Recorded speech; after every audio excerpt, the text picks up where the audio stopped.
Shalom, saudara yang dikasihi Tuhan. Apa kabar saudara? Saya berdoa saudara dalam keadaan baik, sehat, kuat, serta berlimpah-limpah dengan ucapan syukur. Firman Tuhan datang kepada kita hari ini, Tuhanlah penyembuhmu. Sebelumnya, marilah kita berdoa.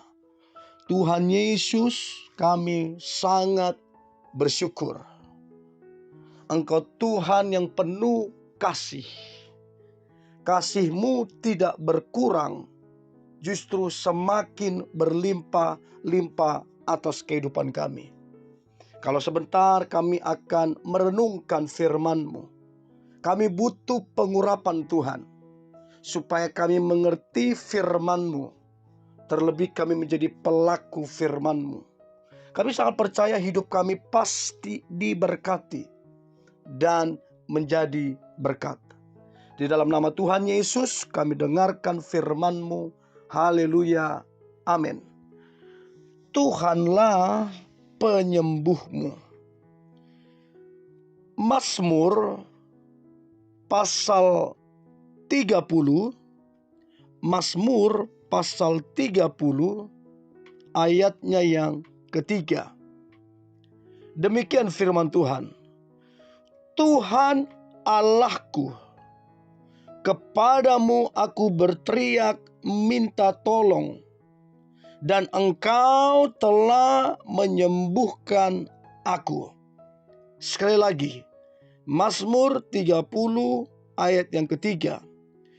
Tuhan Allahku, kepadamu aku berteriak minta tolong, dan Engkau telah menyembuhkan aku.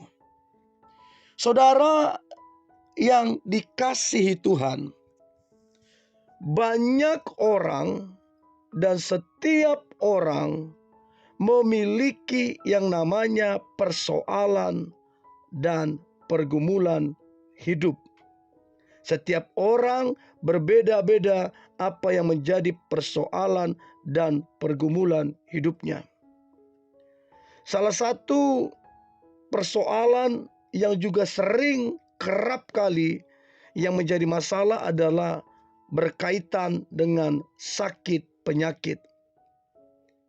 Berapa banyak orang merasa lelah, merasa putus asa karena dia bergumul dengan sakit penyakitnya yang tak kunjung juga sembuh. Nah, dikatakan di dalam Mazmur 30 tadi ayat ketiga, dikatakan berteriak minta tolong, dan Engkau telah menyembuhkan aku. Saudara yang dikasihi Tuhan, apa yang Tuhan janjikan kepada umatnya, yaitu Israel, ketika mereka dibawa dari Mesir hendak kepada tanah Kanaan. Nah, kalau kita merenungkan di Keluaran pasal 15, Keluaran pasal 15 ayatnya yang ke-26, dikatakan demikian.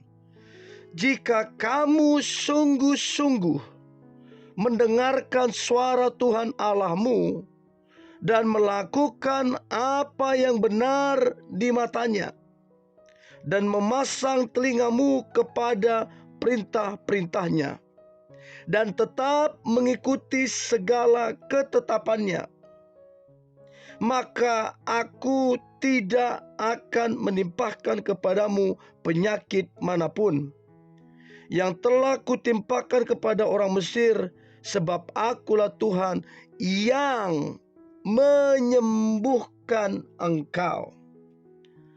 Apa arti daripada kalimat ini? Daripada firman Tuhan ini?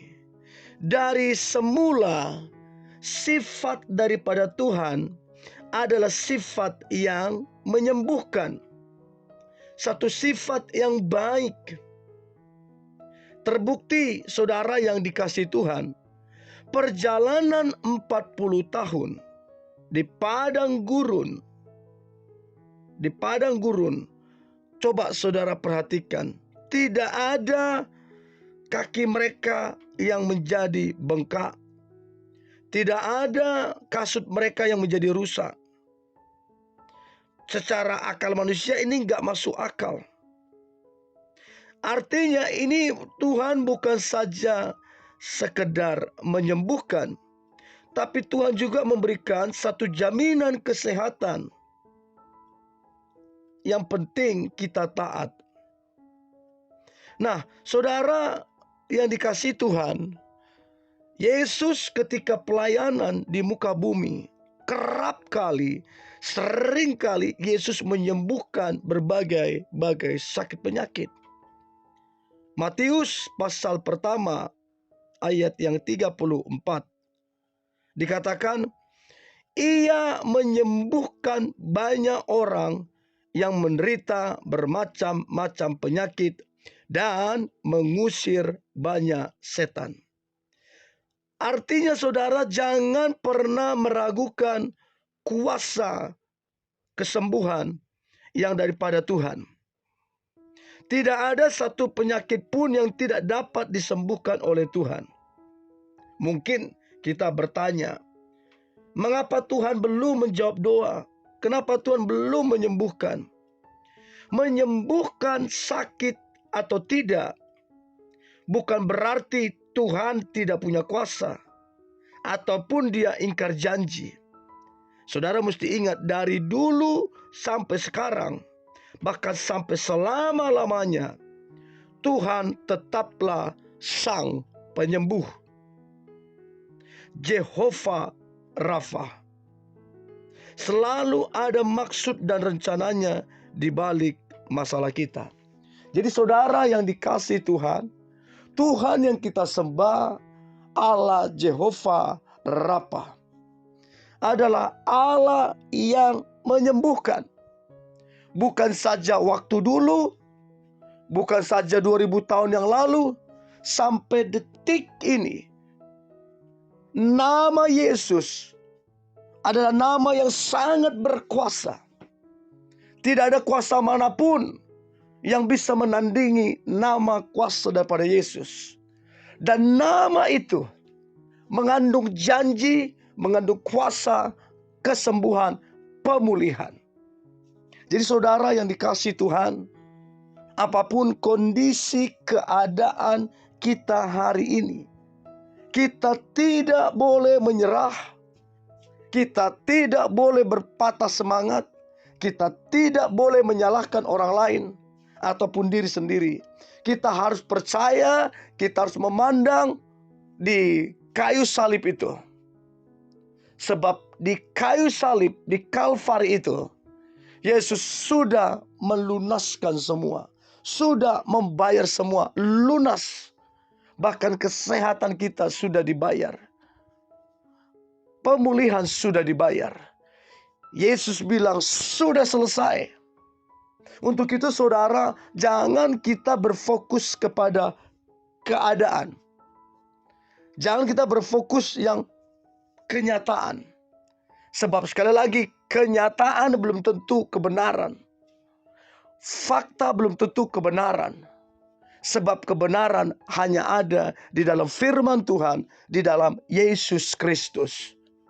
Firman-Nya berkata, oleh bilur-bilurnya engkau sembuh. Itu adalah kebenaran. Oleh firman-Nya berkata, oleh bilur-bilurnya saudara sembuh, saudara dipulihkan, saudara dipakai. Itu adalah kebenaran. Untuk itu saudara percayai firman, percayai Tuhan daripada sekedar kenyataan atau fakta atau situasi yang ada. Sebab Tuhan mampu mengubah semua itu. Sekali lagi, fakta yang kita lihat, kenyataan yang kita lihat, belum tentu itu kebenaran. Tapi firman Tuhan, Tuhan sendiri adalah kebenaran itu, yang menyembuhkan, yang memulihkan, bahkan yang memberkati kita. Untuk itu fokus kepada Tuhan, percaya kepada firman-Nya, maka saudara akan mengalami pemulihan dan kesembuhan. Haleluya. Mari kita berdoa. Tuhan Yesus, kami bersyukur punya Tuhan seperti Engkau. Kasih-Mu luar biasa. Kasih-Mu itu dahsyat. Kami percaya oleh bilur-bilur-Mu kami telah dipulihkan. Oleh bilur-bilur-Mu kami telah disembuhkan. Bahkan hidup kami dipakai Tuhan, diberkati Tuhan untuk mempermuliakan nama Tuhan Yesus. Terima kasih Tuhan. Kami mengucap syukur dalam nama Tuhan Yesus. Kami berdoa dan mengucap syukur. Haleluya. Amin.